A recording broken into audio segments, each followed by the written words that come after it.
for days. It's like they're waiting for the carnage, he added. I just didn't see it that way. Not yet, anyway. Flip-flops, I said, when Winter stepped out of the passenger seat. You wore flip-flops? And a dress? It was a sporty sundress cut just above the knee, but still. Winter looked down at herself as if she weren't sure. Yeah, so?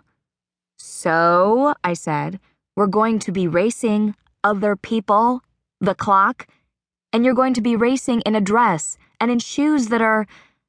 I studied their rubbery pink platform, their sparkly little thongy thing. Barely shoes. I could run a marathon in these puppies, Winter said. Not to worry. Besides, if you haven't noticed, we have a car. Calm down, ladies, Des said, climbing out of the back seat himself, in attire more suitable to a night out clubbing than scavenger hunting. Black skinny jeans, tight black shirt with a faux tuxedo print on the front, and Doc Marten boots. Winter's clothes I might have been able to influence, had I been there when Patrick had picked her up. But Des was Des, and was not one to be influenced or ever, horrors, made over.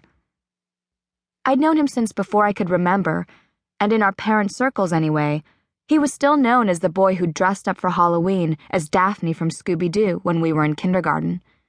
The story, considered a local scandal, had made national headlines. Des had a scrapbook. A fact that I'd always found ludicrous but telling about Oyster Point and where my friends and I fit in. Even before we'd learned how to read, we'd been misunderstood. When Patrick got out of the car and I saw his scavenger hunt attire, I laughed and said, "Why don't we just quit right now?" He wore loud plaid shorts, held up with rainbow suspenders that had white-gloved hands for clasps, and his favorite t-shirt, which read simply, "So Say We All," and was a reference to a show I'd forgotten the name of. The shirt was, alas, tucked in. "Oh, Patrick," I said. "What?" he said. "You don't like my ensemble?" Patrick.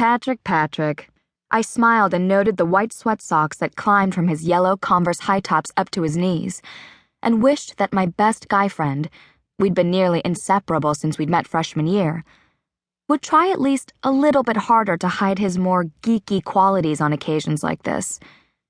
He was so intimidatingly smart that most people, even jerks, mostly left him alone. He'd probably tutored half of them by now. But I couldn't help but think he was inviting needless ridicule today, and he always took that sort of thing hard, even though he pretended not to. "Ridiculous day, ridiculous clothes," he declared, and he smiled broadly. The curls of his unkempt black hair shook. I smiled and said, "Mission accomplished." I had this thought, God, I'm going to miss him. Surveying my team, my best friends way above and beyond any others, I shook my head and said slowly, "We are one motley-ass crew." Des responded by putting an arm around Winter's shoulders and smiling overmuch as if for a photo, and I said, "I'd make you all go home and change if there was time." But there wasn't time, and anyway Des said, "Chill the F out, Mary," and Winter said, "Seriously," and rolled her eyes. Patrick snapped his suspenders and winked. Point taken. We were lucky to be here on time at all, and that was my fault. I could not and would not tell my parents what I was doing today. Last year, the hunt had ended badly, with a few seniors arrested and others suspended, and my mom especially had taken note. So I had had lunch at the Oyster Hut, the restaurant my parents ran down by the water. We ate there as a family every Saturday, and any departure from that plan without a solid excuse would arouse suspicion. Patrick had picked up Winter, whose mom thought she was going to the mall, then a movie, then sleeping at my house, and then Des, whose parents, like Patrick's, knew exactly what was going on today, before stopping by the restaurant to get me. I tried so hard all through lunch to not seem anxious, eager, anything, repeating in my head, "I'm just going to the movies and sleeping over at Winter's again and again," trying to make a fake truth real. I needed my parents to believe it. To keep listening to this audiobook, I've left you a link in the description so you can do it, at no cost thanks to Audible's 30-day free trial.